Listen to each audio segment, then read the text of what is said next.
Assalamualaikum warahmatullahi wabarakatuh. Untuk hari ini kita akan sambung pada bab yang ke-8 untuk geografi tingkatan 1.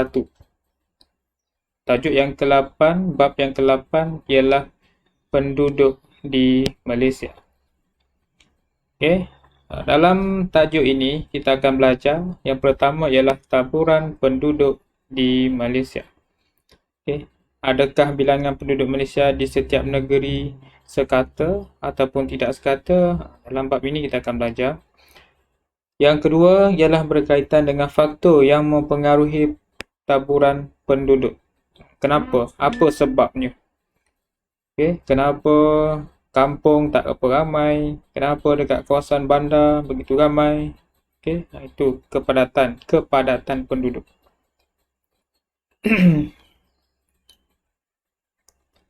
Okey, dua benda kita akan belajar, iaitu taburan penduduk dan juga faktor yang mempengaruhi taburan penduduk. Kita tengok yang pertama, iaitu taburan penduduk di Malaysia. Okey, inilah tajuk yang pertama dalam bab ke-8. Taburan penduduk merujuk kepada sebaran penduduk di suatu kawasan ataupun negara.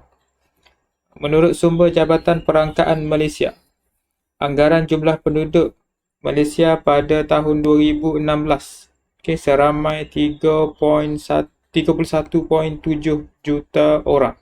Ini adalah tahun pada 2016. Sekarang ni pada tahun 2021 penduduknya ialah dalam 32 juta orang.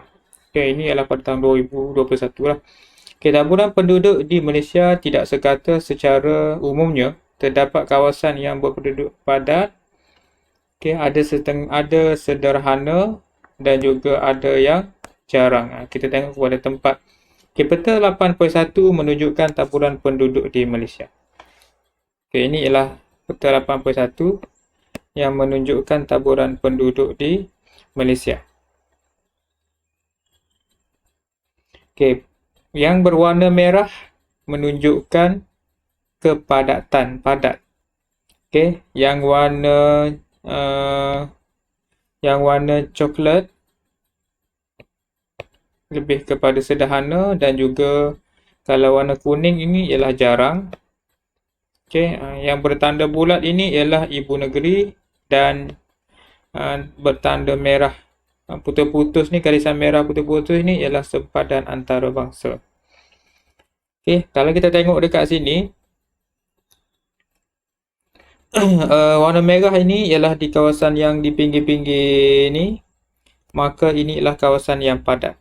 Dan kebanyakannya kawasan yang padat ini ialah berada pada ibu negeri. Contohnya kalau dekat Perlis Karangah, kalau dekat kalau dekat Kedah Alor-Star, maksudnya di kawasan-kawasan ibu negeri ini, maka itu ialah kawasan yang lebih padat berbanding dengan kawasan-kawasan jauh daripada ibu negeri. Kita tengok yang pertama, kawasan berpendudukan padat kat sini. Menjadi tumpuan penduduk kerana kawasannya rata dan subur serta sesuai untuk pembangunan kegiatan seperti pertanian, perindustrian, perniagaan dan perlompongan. Antara bandar utama yang berpenduduk padat ialah wilayah Persekutuan Kuala Lumpur, Shah Alam iaitu di Selangor, Kuching di Sarawak, Kota Kinabalu Sabah, Ipoh di Perak, Alor-Star Kedah dan Johor Bahru di Johor.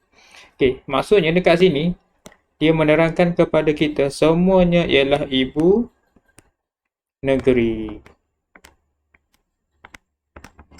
Yang berpendudukan padat ini semuanya ialah ibu negeri. Kalau kita tengok kawasan-kawasan ni lah, kalau yang dinyatakan semuanya ibu negeri. Ini ialah di Semenanjung Malaysia.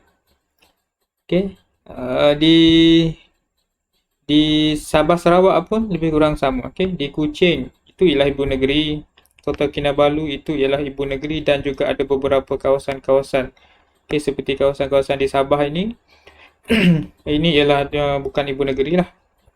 Kita tengok yang kedua, Yang mana kawasan berpendudukan sederhana. Macam mana, apa faktor berpendudukan sederhana ini? Ialah banyak tertumpu di kawasan pertanian, pesisiran pantai dan juga bandar kecil. Antara bandar berpenduduk sederhana ialah Tumpat Kelantan, Dungun Terengganu dan juga Feta Tunku di Sabah. Ini ialah antara kawasan-kawasan berpenduduk sederhana, tak ramai sangat. Okay, berbanding dengan kawasan-kawasan ibu negeri tadi ramai.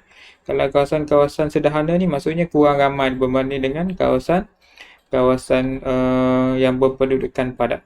Okay, yang ketiga ialah kawasan berpendudukan jarang. Tertumpu di kawasan yang berhutan tebal dan kawasan tanah tinggi, melibatkan kawasan bergunung ganang dan juga kawasan pedalaman.